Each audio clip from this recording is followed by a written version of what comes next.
Hello and welcome to smart IAS foundation.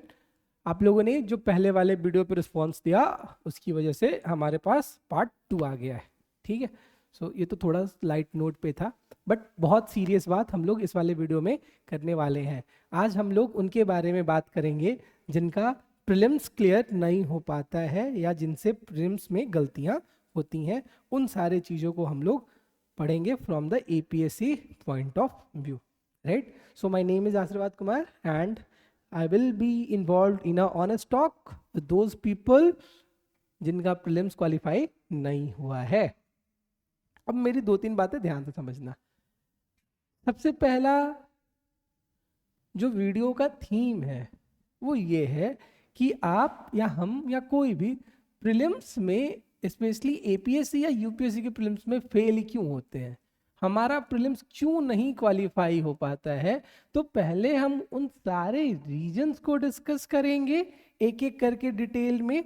उसके बाद फिर हम देखेंगे कि हमें क्या करना चाहिए जिससे हमारा एग्जाम कवर हो जाए, राइट? मैं जब यूपीएससी के प्रीलिम्स देता था तो मेरा फॉरेस्ट का भी कट ऑफ क्लियर होता था, तो प्रीलिम्स मैं बेहतर कर लेता हूँ। ठीक है, तो अपन ये फैक्टर्स देखेंगे कि कैसे कैसे हमें ये सारी चीजें करनी है। सबसे पहला बात ये है कि आप प्रीलिम्स में क्यों फेल हो गए।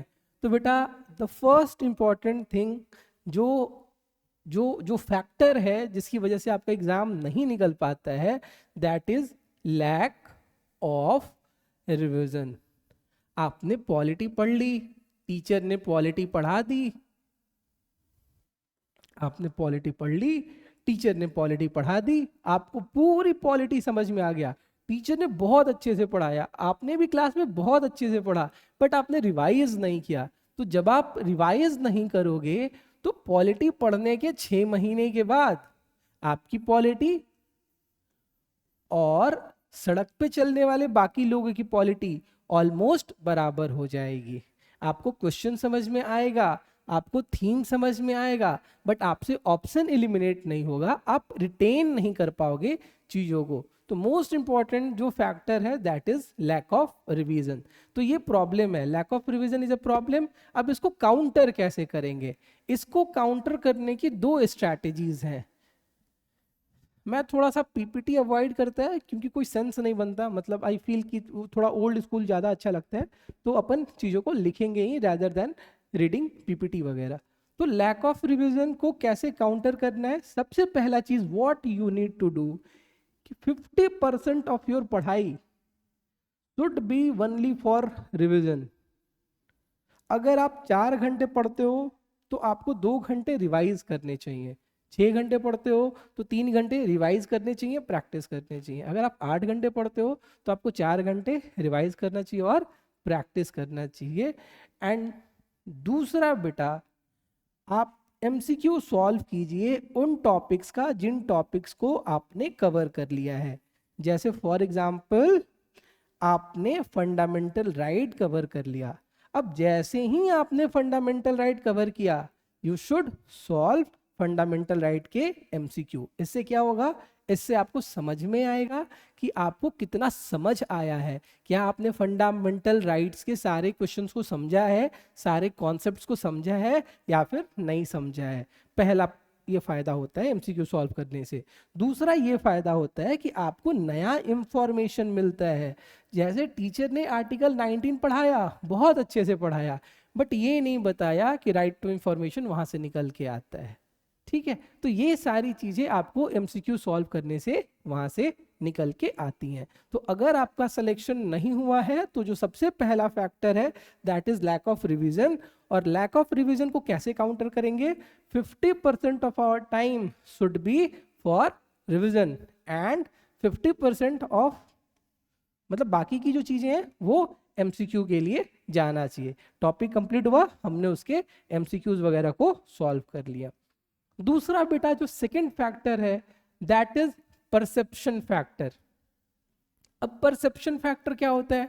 देखो असम में ऑलमोस्ट मुझे 3 साल हो चुके हैं। 3 इयर्स में मैंने जो 2-3 चीजें फिल्टर की है वो ये है कि बच्चे टेस्ट नहीं देते हैं। ठीक है, टेस्ट नहीं देंगे। क्यों नहीं देंगे? उन्होंने खुद से परसीव करके रखा है कि जैसे ही हम टेस्ट देंगे, या तो हमारा नंबर कम आ जाएगा तो पड़ोस वाला बुरा मान जाएगा। अब पड़ोस वाले के बुरा मानने से आपका सिलेक्शन तो देखो होगा नहीं, ठीक है। दूसरी बात, कई लोग क्या करते हैं कि वो टेस्ट नहीं देते, वो बस पढ़ते रहते हैं, केवल और केवल पढ़ाई कर रहे हैं इस बेसिस पे, इस परसेप्शन के बेसिस पे कि they will directly appear in prelims और उस दिन वो सीधे शक्तिमान बन जाएंगे। बट ऐसे नहीं होता है, आपको सारे परसेप्शन से बाहर निकलना पड़ेगा, रियलिटी देखनी पड़ेगी और समझना पड़ेगा कि अगर आपको प्रीलिम्स क्वालिफाई करना है तो आपको प्रैक्टिस करना पड़ेगा। क्या करना पड़ेगा? प्रैक्टिस करना पड़ेगा। तो आपको प्रैक्टिस करना पड़ेगा। अब कई लोग क्या करते हो प्रैक्टिस करने के चक्कर में कि 5 MCQ डेली सॉल्व कर रहे हो, बहुत अच्छी बात हो, आपको करनी चाहिए। कई लोग 10 MCQ डेली कर रहे हो, बट आप सेक्शनल टेस्ट नहीं दोगे, ठीक है। आपने सेक्शनल टेस्ट नहीं दिया, आपने फुल लेंथ टेस्ट नहीं दिया। इसलिए नहीं दिया क्योंकि आपने टीचर से पूछा कि सर इससे डायरेक्ट क्वेश्चन आएगा, तो टीचर कैसे बोल दे कि डायरेक्ट क्वेश्चन आएगा? नहीं आता है दोस्त, फ्यूचर थोड़े ना देख सकते हैं। बट आपको सेक्शनल और फुल लेंथ टेस्ट देने पड़ेंगे ताकि आपको आइडेंटिफाई हो जाए कि पॉलिटी में मुझे कौन सा पार्ट नहीं आता, इकोनॉमी में मुझे कौन सा पार्ट नहीं आता, एनवायरनमेंट में मुझे कौन सा पार्ट नहीं आता, साइंस में मुझे कौन सा पार्ट नहीं आता, ठीक है। और जब आप सेक्शनल टेस्ट दोगे तो उसमें क्या होगा कि पॉलिटी में मुझे फंडामेंटल राइट आती है कि नहीं आती है, डीपीएसपी आती है कि नहीं आती है, बेसिक स्ट्रक्चर आता है कि नहीं आता है। तो ये एम है, ये ऑब्जेक्टिव है सेक्शनल टेस्ट का और फुल लेंथ टेस्ट का कि आपके जो लूपहोल्स हैं उन लूपहोल्स को हम आइडेंटिफाई करें और उन लूपहोल्स को हम लोग मतलब भरने की कोशिश करें। तीसरा जो फैक्टर है that is multiple sources. Multiple sources. अब आप हिस्ट्री के लिए सब कुछ पढ़ना शुरू कर दोगे, सब कुछ पढ़ लोगे, ये भी पढ़ लिया, वो भी पढ़ लिया, ऑक्सफोर्ड पब्लिकेशन भी पढ़ लिया, उस कोचिंग का भी नोट्स पढ़ लिया, इस कोचिंग का भी नोट्स पढ़ लिया, दिल्ली के 500 कोचिंग्स के नोट्स पढ़ लिए। उससे क्या होगा? कुछ नहीं होगा, केवल आपके पास इंफॉर्मेशन पास होते चला जाएगा, आप चीजों को रिटेन नहीं कर पाओगे। तो इससे हमें कैसे बचनी है? इससे हमें बचने का एक ही तरीका है, एक बार आप अपने मेंटोर के साथ बैठिए। अब ये मेंटोर आपका कोई भी हो सकता है बेटा, मैंने कभी नहीं बोला कि हम ही हैं, मैं ही हूं, ऐसा नहीं है। आपके भाई भी हो सकते हैं, आपके दोस्त भी हो सकते हैं, आपके सीनियर्स भी हो सकते हैं जिनको एग्जाम का ठीक ठाक नॉलेज है। तो आप अपने मेंटोर के साथ बैठिए, चीज़ों को डिस्कस कीजिए और फिर डिसाइड कीजिए कि आप इस सब्जेक्ट को कहाँ से पढ़ोगे, किधर पढ़ोगे, कौन से नोट्स पढ़ोगे, कौन से बुक पढ़ोगे। और फिर आप एक बार जब आपने डिसाइड कर लिया तो फिर आपको वो चीज को चेंज नहीं करना है, उसको बिल्कुल चेंज नहीं करना है। Once you have decided forever कि हमें हिस्ट्री इतने से ही पढ़नी है, हमें हिस्ट्री के 10 क्वेश्चन सॉल्व थोड़ी ना करने हैं यार, हमें इकोनॉमी के 10 क्वेश्चन थोड़े ना सॉल्व करने हैं यार, पॉलिटी के 10 करने हैं, चूंकि ये हो जाते हैं, ठीक है, I am sorry, but polity के 10 हो जाते हैं क्वेश्चन सॉल्व। आपको परफेक्शन की तरफ नहीं भागना है, आपको किसकी तरफ भागना है? आपको मल्टीपल रिवीजन करना है। और मल्टीपल रिवीजन किसका? सिंगल सोर्स के साथ। सोर्स फिक्स कर लिया और आपने पढ़ लिया। लास्ट टाइम मेंस में क्या किया था? अभी कुछ दिन पहले जो मेंस हुआ था, लोगों ने लास्ट मोमेंट पे सोर्स बदल लिया, उनके लिए थोड़ी सी दिक्कत हो गई थी, राइट। तो आप ये काम नहीं करो। चौथा प्रीलिम्स में पास नहीं हो पाने का एक बहुत बड़ा फैक्टर है, दैट इज सीसैट फैक्टर। अब इसमें 3 टाइप के लोग होते हैं। पहला, जिनको सीसैट आता है, पहले वो लोग हैं जिनको सीसैट आता है और उनको पता है कि उनको सीसैट आता है। दूसरा, जिनको सीसैट नहीं आता है, उनको भी पता है कि उनको सीसैट नहीं आता है। मतलब ये जो कैटेगरी 1 है उसको सीसैट आता है और इनको पता भी है कि इनको सीसैट आता है, इनको अपनी शक्तियों का एहसास है। ये इनको सीसैट नहीं आता और इनको पता है कि हमें सीसैट नहीं आता। तीसरी एक बहुत स्पेशल कैटेगरी होती है जिनको सीसेट आता तो नहीं है बट इनको लगता है कि इनको सीसेट आता है, राइट? तो इस कैटेगरी में आप कहाँ फिट हो रहे हैं, आप इसको इवेलुएट कीजिए। अब इवेलुएट कैसे कीजिएगा? आप एपीएससी के पिछले साल के पेपर लेके सॉल्व कीजिए और देखिए कि सीसेट में आपके कितने क्वेश्चंस आ रहे हैं, कितने मार्क्स आ रहे हैं। अगर आपके 120 आ गए, अगर आपके 130 आ गए, अगर आपके 100 आ गए, ठीक है। बट अगर आपका 60 आया, 40 आया, 30 आया, 50 आया, बेटा इट मीन्स कि आपको सीसेट नहीं आता है और आपको सीसेट पे ध्यान देना पड़ेगा।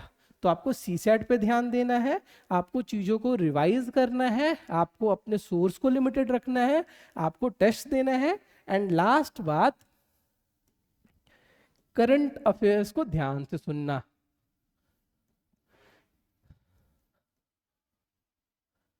अब करंट अफेयर्स में क्या होता है कि आप मल्टीपल सोर्सेज उठा लेते हो। मल्टीपल सोर्सेज उठा लिया, पहली बात। दूसरा, आप क्या करते हो, आप मल्टीपल इंफॉर्मेशन के पीछे चले जाते हो। और मल्टीपल इंफॉर्मेशन का मतलब क्या है, मैं आपको एक्सप्लेन करता हूँ। मल्टीपल सोर्सेज का मतलब क्या है, पीआईबी भी देख रहे हैं, पढ़े जा रहे हैं 1 साल का पीआईबी, न्यूज़पेपर एनालिसिस देखना शुरू कर दिया पिछले 1-1.5 साल से, और 2-2, 3-3 चैनल्स का देखे जा रहे हैं। नहीं होगा। आपको करंट अफेयर्स का एक सोर्स फिक्स करना है और आपको उसी सोर्स को बार बार रिवाइज करनी है। असम के लिए जो असम प्रहरी वाला पोर्शन है वो मच मोर देन सफिशिएंट है, आपको इधर उधर स्विच करने की जरूरत नहीं है। मल्टीपल इंफॉर्मेशन कैसे है, जैसे मान के चलो कि सर ने कवर किया कोई भी टॉपिक करंट अफेयर्स में, उन्होंने 10 पॉइंट बताए, अब आप और 10 पॉइंट एक्स्ट्रा ऐड करने की कोशिश करने लगे कि आपको एज मिलेगा। आपको एज नहीं मिलेगा, आपका टाइम वेस्ट होगा। तो आपको जो मैंने सारी बातें बताई, मैं एक बार समराइज करता हूं कि आपको रिवीजन करना होगा बेटा। दूसरा, आपको टेस्ट देना होगा। टेस्ट आपको फुल लेंथ टेस्ट भी देना होगा और आपको सेक्शनल टेस्ट भी देना होगा। तीसरा, आपको सीसैट पे ध्यान देना होगा।